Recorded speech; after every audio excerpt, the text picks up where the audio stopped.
making American people ugly again.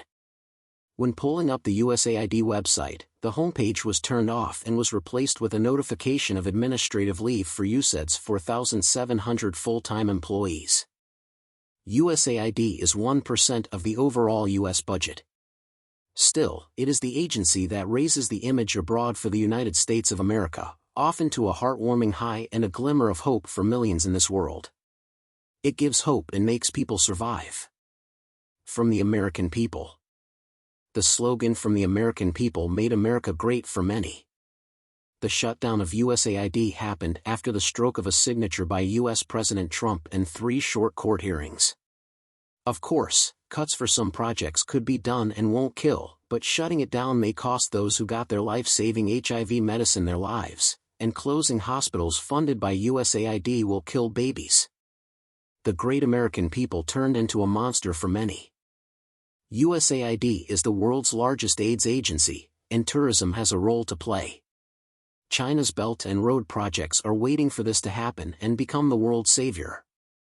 USAID was involved in putting a friendly American face worldwide, raising the image of the U.S. through life-saving projects and preventive assistance, including tourism. Jordan's tourism sector accounts for 14% of the country's GDP and is its largest private sector employer. Despite these facts, tourism's potential to contribute to the economy has yet to be fully realized. The government of Jordan is committed to more private investment in tourism and protecting national historical and environmental treasures. USAID works with key entities such as the Ministry of Tourism and Antiquities, the Department of Antiquities, and the Jordan Tourism Board. 2005 King Abdullah II launched the Jordan National Tourism Strategy at the World Economic Forum. Its implementation was supported by the first USAID tourism project, known as the Jordan Tourism Development Project (ICA), 2005 to 2008. The USAID Jordan Tourism Development Project 2, 2008 to 2013, built on this success and resulted in several outstanding achievements.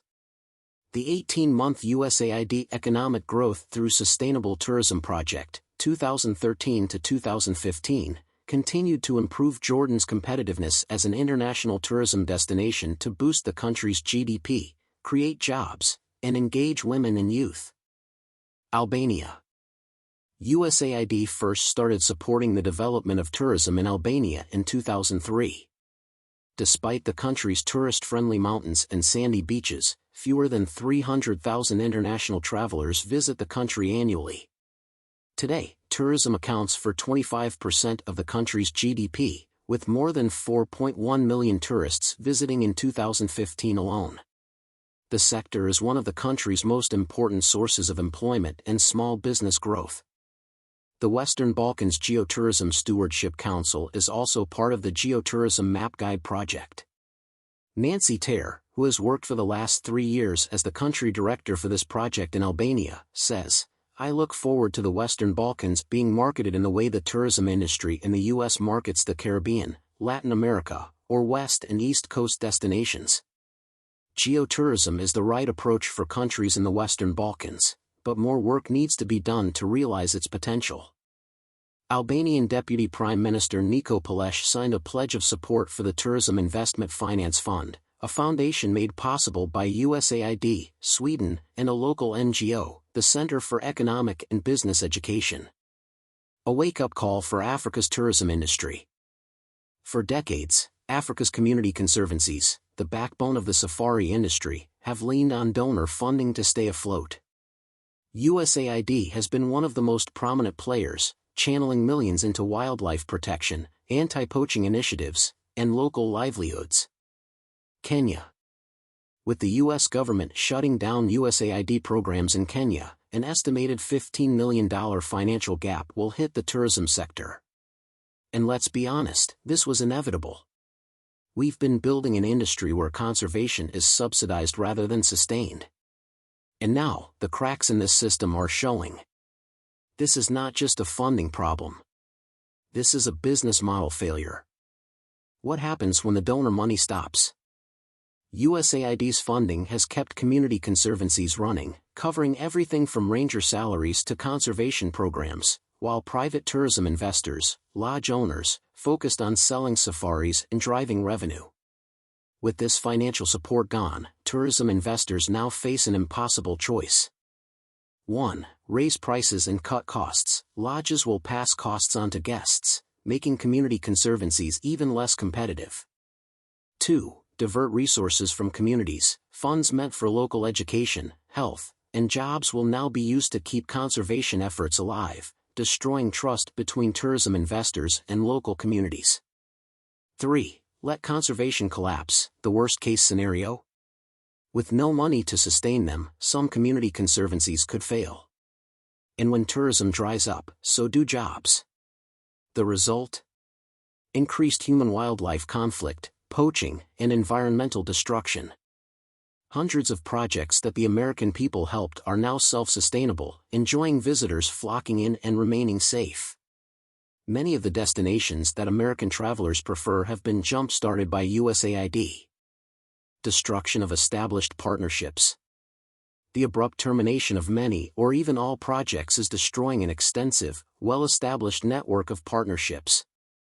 There were already signs of cuts in the U.S. development budget before Donald Trump took office. The current situation goes far beyond that. If the U.S. government continues dismantling USAID at the current pace, it will create path dependencies that will be difficult to reverse. The unilateral termination of cooperation agreements, the dismantling of trust-based partnerships, and the loss of experienced staff will make it challenging to rebuild networks and trust, even if U.S. development policy is realigned later. Overall, the U.S. is at risk of losing its principal and fundamental instrument of soft power.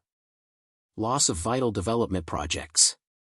Countless projects in the countries of the Global South that represent central pillars of health management, e.g., vaccination campaigns, peacebuilding or humanitarian aid, are already being discontinued or put on hold. These projects often complement weak state structures and, in particular, benefit vulnerable groups such as women and children. The loss of this support risks leading to considerable social and economic instability. In addition, the U.S. is signaling a loss of solidarity in its international relations with these massive cuts, leaving the field open for autocratic actors. Ironically, many see U.S. President Trump develop into an autocratic leader, and USAID helped to prevent such developments in other countries. Discontinuing USAID programs would leave an enormous funding gap and a power vacuum. Autocratic donors such as China, the Gulf states, or Russia stand ready to fill this gap to broaden their own authoritarian networks and generate new dependencies. For Russia, for example, this could prove to be a strategic opportunity to forge a broader network of potential allies. Therefore, the dismantling of USAID has far-ranging security policy relevance. www.youtube.com.